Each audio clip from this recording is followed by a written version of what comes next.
Sosok hitam mengikuti langkah Raga. Raga pulang malam itu dengan perasaan tak enak. Warung tempatnya bekerja tutup lebih larut dari biasa, dan jalan menuju rumahnya hanya diterangi beberapa lampu jalan tua yang cahayanya bergetar. Angin tidak bertiup, udara begitu diam, seolah seluruh desa sedang menahan napas. Raga berjalan cepat melewati deretan pohon bambu tinggi. Suara gesekan dedaunan biasanya ramai, tapi malam ini sunyi. Hanya terdengar langkah Raga sendiri. Atau, setidaknya itulah yang ia pikir. Karena setelah beberapa menit berjalan, ia mulai mendengar sesuatu, tep, tep, tep. Langkah lain, pelan, berat, mengikuti irama langkahnya. Raga berhenti. Langkah itu ikut berhenti. Ia menelan ludah, menoleh perlahan. Tidak ada siapapun, hanya bayang-bayang pohon yang memanjang di tanah. Ia lanjut berjalan. Tep, tep, tep. Kali ini lebih jelas. Raga mulai gelisah. Ia mempercepat langkah, tapi suara itu tetap mengikuti, kini lebih cepat dan lebih dekat. Raga akhirnya menoleh cepat dan melihatnya. Di ujung jalan, berdiri sosok hitam. Tinggi, kurus, tubuhnya tampak seperti tumpukan asap gelap yang rapat. Tidak ada wajah, tidak ada mata. Namun Raga bisa merasakan tatapannya menusuk tubuhnya. "Siapa kamu?" bisik Raga nyaris tanpa suara. Sosok itu tidak menjawab, tapi tiba-tiba ia muncul lebih dekat, tanpa suara. Seperti melompat dari kegelapan. Raga langsung berlari, angin dingin mencambuk wajahnya. Sementara suara langkah itu berubah menjadi seretan panjang seperti sesuatu yang terseret tanah. Lampu-lampu jalan padam satu persatu ketika sosok itu lewat. Raga tiba di rumahnya. Ia menutup pintu, menguncinya, dan merosot ke lantai sambil terengah. Namun sesuatu membuatnya menoleh ke jendela. Di balik kaca, berdiri bayangan hitam itu.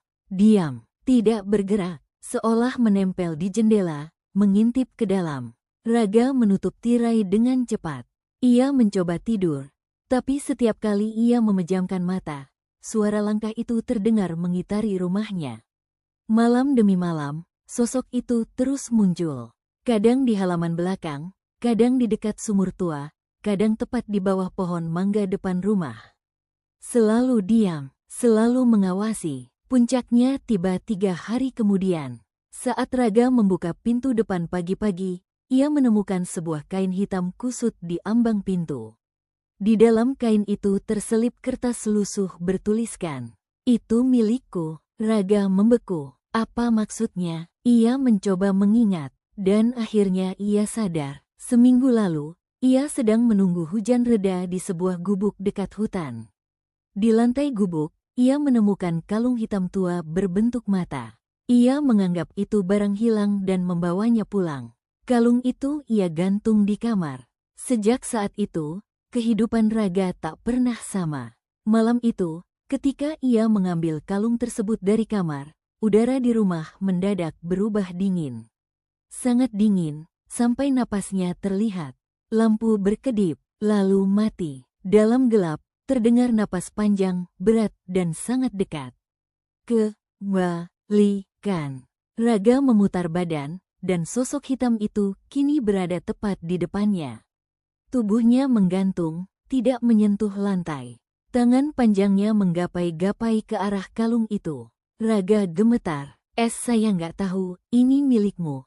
Sosok itu mengeluarkan suara seperti desah retakan kayu. Tangannya menutup kalung itu. Dalam sekejap, kalung itu menyatu dengan tubuh hitamnya. Dan sosok itu menghilang, hancur menjadi serpihan kegelapan. Rumah kembali terang. Raga terjatuh. Tubuhnya lemas sepenuhnya. Sejak hari itu, sosok hitam itu tidak pernah muncul lagi. Tapi beberapa warga mengatakan, mereka masih melihat bayangan hitam berdiri di pinggir hutan, tepat di tempat Raga menemukan kalung itu. Menunggu, mengawasi, mencari orang berikutnya yang berani membawa sesuatu yang bukan miliknya.